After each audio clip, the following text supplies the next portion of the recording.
So this morning's text was from Matthew 25, the parable of the talents, and I think there was a great reflection, reminding us that God is one who gives gifts and gives talents, and I think there was a play on words with the talents, but with that, there's this recognition that we are gifted as those who have received gifts. We are gifted. Those who receive gifts or talents from God, we are talented. And there was a great question that just said, how do we use these for God's kingdom? So jumping into that starting with verse 14, this is Matthew 25. For it is as if a man going on a journey summoned his slaves and entrusted his property to them.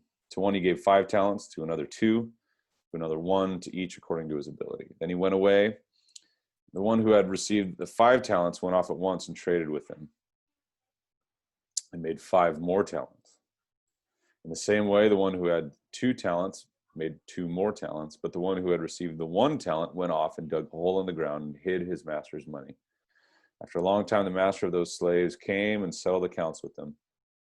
And the one who had received the 5 talents came forward, bringing 5 more talents, saying, Master, you handed over to me 5 talents. See, I've made 5 more talents. His master said to him, Well done, good and trustworthy slave. You have been trustworthy in a few things. I will put you in charge of many things.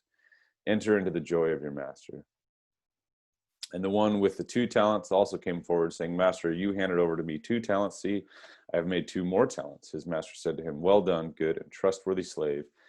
You have been trustworthy in a few things. I will put you in charge of many things. Enter into the joy of your master. And the one who had received the 1 talent also came forward, saying, Master, I knew that you were a harsh man, reaping where you did not sow and gathering where you did not scatter seeds. So I was afraid, and I went and hid your talent in the ground. Here you have what is yours. But his master replied, You wicked and lazy slave. You knew, did you, that I reap where I do not sow, and gather where I did not scatter. Then you ought to have invested my money with the bankers, and on my return, I would have received what was my own with interest. So take the talent from him and give it to the one with 10 talents. For to all those who have, more will be given, and they will have an abundance. But from those who have nothing, even what they have will be taken away.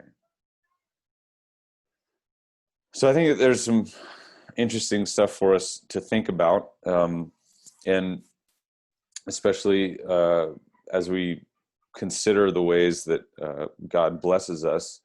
I think that for me, there were 3 things that sort of stood out as far as I think how God might be inviting us to use our gifts, use our talents.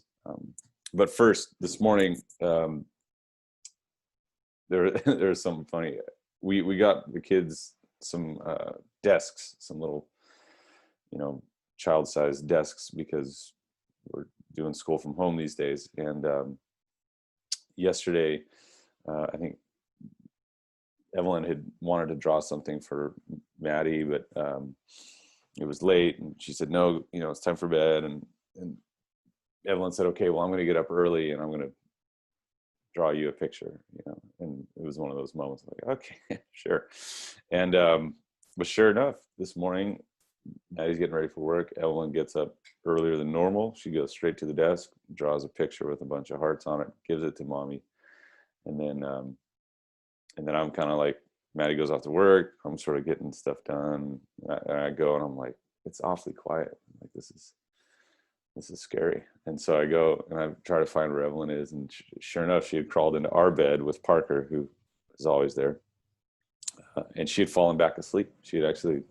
She woke up early to go do the thing that she wanted to do and went back to sleep. And it was just, for me, it was this cool moment where, we had got her this desk to do schoolwork and all that stuff, but she used it this morning as this cool moment of blessing the giver of that gift, her mommy. But so for me, it was like this, that with the text this morning, there are a few things that I thought might give us some guidance in using our gifts for God's glory, because that's what I think we're given them for. And the first thing is, I think the first thing we need to keep in mind is that we're called to glorify the giver. And that, well, you know, Evelyn nailed it this morning. You know, she used this desk to sort of thank her mommy or bless her mommy. And I think that's, for me, it's a good reminder that the gifts we have, the talents we have, the resources we have, all that stuff is given to us by God, and given to us, entrusted to us, in ways that he invites this acknowledgement of God as the giver.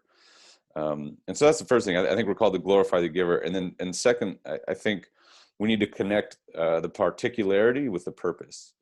And what I mean there is, I think we need to recognize the particularity of our gifts, of our talents, of the things, our resources, identify the ways in which they're particularly suited to accomplish a certain purpose, and connect that with the broader purpose of God's mission. And so I think we need to look at our gifts and talents and connect the particularity of those with the broader purpose of God's movement and mission, and always ask ourselves, how does the particularity of this gift connect with the broader purpose that God has in this world and in my neighborhood, and, you know, et cetera. And then lastly, I think we're called to regularly risk, that using our gifts, using our talents, our resources, it involves risk. Just like in the parable, right? We have, if you look at these three things, there's the slaves who get it right. You know, there's this acknowledgement of wanting to do well, to you know, maximize the gift, but doing so knowing that it's for this master that they have, and so they're glorifying the giver. And then they have this particularity with the purpose that it's money, and so they're investing it, they're using it in order to get more money to build the sort of you know, kingdom, if you will, of their master. And then that inherently involves risk. If they're using this money to try to, you know, invest it and have it grow, that always involves risk. And the only one who didn't risk